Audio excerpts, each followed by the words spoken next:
Some of the things that have happened in your life that have set you back had nothing to do just with the natural world or even with sin. It had to do with the fact that you were dumb.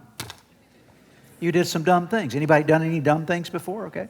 And now you're set back. So it often happens in finances. You get yourself in a mess because you didn't make good decisions, okay? And so now here I am, I'm set back in this realm of life. It can happen in your career, it can happen to you spiritually, in any realm of life that you just didn't handle life the right way. Not necessarily sinful, but just lacking in wisdom. Proverbs 19 verse 3 says, people ruin their lives by their own what? Foolishness, and then are angry at the Lord. How many folks are like that? They mess their own lives up, then they want to blame God for it. And then setbacks can also be the result of our own immaturity. Again, we haven't necessarily sinned, may not necessarily even be foolish, but we're just immature. We haven't grown up. We haven't learned how to handle life the right way.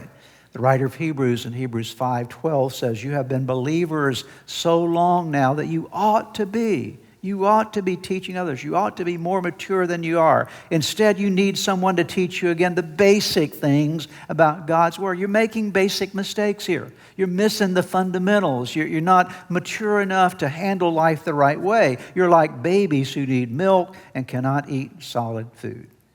And in all of our setbacks, I would say this, and it's one of the reasons God uses these in our life, is that setbacks are one of God's ways to actually get our attention.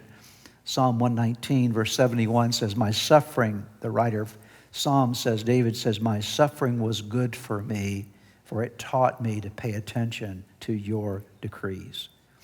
Now, if you're a follower of God, a follower of Jesus Christ, and when you experience a setback in your life, there are reasons for it, and the ultimate reason for it is to allow you to grow through it.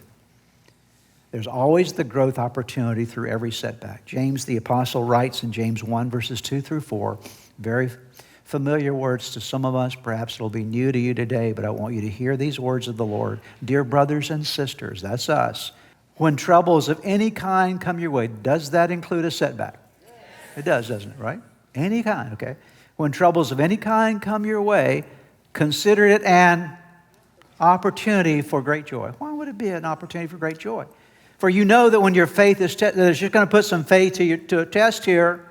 As you're going through this setback, you're going to be tested with your faith. For you know that when your faith is tested, your endurance has a chance to grow. So let it grow, for when your endurance is fully developed, you will be perfect and complete, needing nothing. So God uses even the setbacks of our life to grow us. Anytime we're facing any kind of trouble, it becomes an opportunity for our growth.